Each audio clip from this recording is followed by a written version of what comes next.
They found it 20 years too late. In 2004, a Bell 212 helicopter carrying 45 kilograms of gold disappeared over the Amazon rainforest. The official search lasted 6 weeks. They never found a single piece of wreckage.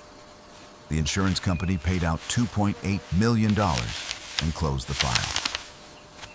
Everyone moved on. Everyone except the families who never got answers. 3 months ago, a wildlife photographer captured something in satellite imagery that shouldn't exist. Deep in a restricted zone of the Brazilian Amazon, where the canopy is so thick that ground penetration is nearly impossible, there was a clearing. And in that clearing, the distinct shape of helicopter debris. The coordinates matched a location 60 kilometers off the original flight path. No one could explain why the helicopter would be there. No one could explain why it took 20 years to find. I spent 2 weeks obtaining permits and hiring local guides. None of them would take me all the way. They kept saying the same thing. That part of the jungle is cursed. Metal birds go there to die. When I showed them the satellite images, one guide crossed himself and walked away. Another said his grandfather told stories about lights in the sky over that region. Lights that pulled aircraft down like magnets. I went alone. The trek took 4 days through terrain that hasn't seen human footsteps in decades. The jungle here is different. Older, the trees grow in strange formations, twisted and leaning as if avoiding something in the center. On the 3rd night, I heard it. The sound of rotor blades cutting through air, distant but unmistakable. When I checked my equipment, every compass was spinning. My GPS showed my location as invalid coordinates. Something about this place disrupts electronics in ways that shouldn't be possible. Day 4.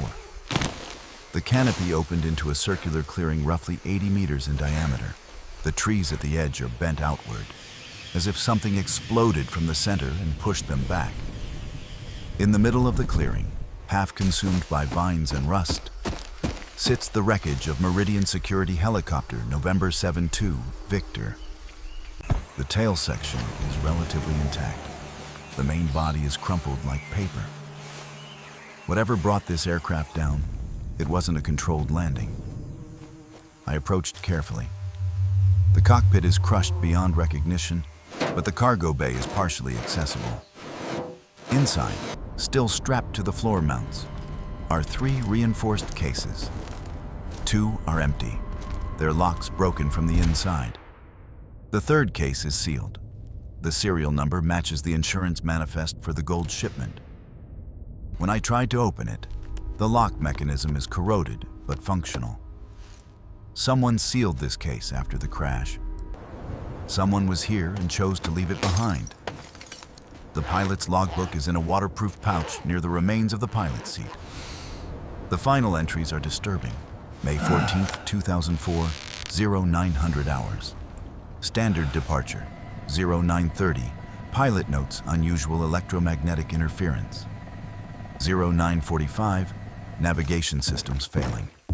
1000 hours, the final entry. We see them. The lights. They're not natural. We're following them down. That's where the writing stops. But there's something else. Scratched into the metal panel above the controls. 3 words. They made us.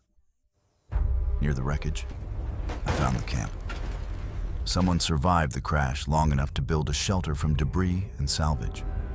Empty water containers, a makeshift fire pit, and a journal. The entries span 3 weeks after the crash. The pilot survived. The co-pilot died on impact. The security officer disappeared on day 2, taking 1 case of gold into the jungle. He never came back. The pilot's entries become increasingly paranoid. He mentions the lights returning every night. He mentions voices in the jungle that sound like his dead co-pilot. He mentions something watching him from the trees. The journal's final entry is dated June 7th, 2004. 24 days after the crash. The lights came down to the clearing tonight. I finally understand what they are, what they want. The gold doesn't matter. It never did. This place is a trap. If anyone finds this, don't stay after dark. They come when the sun sets. They always come. The entry ends mid-sentence. The pen is still lodged in the journal's spine. Whatever interrupted him happened fast. I checked my watch. 1,600 hours. 4 hours until sunset. As I photographed the evidence, I noticed something that made my blood freeze. Fresh boot prints in the mud near the cargo bay. Recent, within the last few days. Someone else has been here.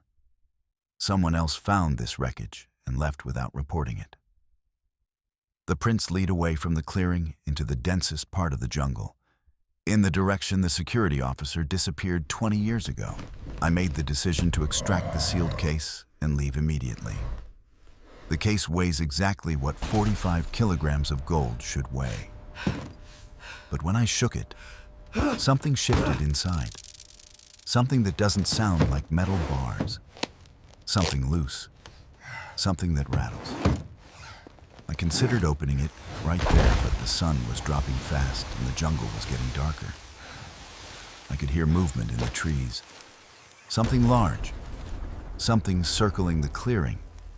The trek back was different. Faster. I didn't stop for rest.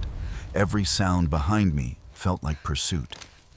Twice I thought I saw lights through the canopy, blue-white and pulsing like electrical discharge. My equipment continued to malfunction. The camera batteries drained in minutes. The GPS remained useless.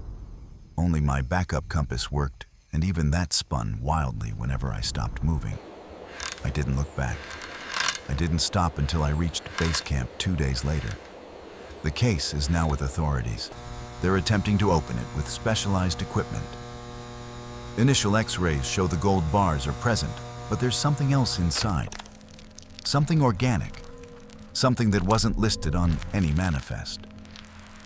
The investigation is ongoing. Meridian Security Solutions officially never existed according to corporate records. The company was erased from every database 6 months after the crash. The families of the crew were paid settlements in exchange for signing non-disclosure agreements. Someone wanted this helicopter to stay lost. Last week, another hiker reported strange lights over the same coordinates. Search and rescue refused to investigate, citing dangerous terrain. But I know the real reason. They know what's out there.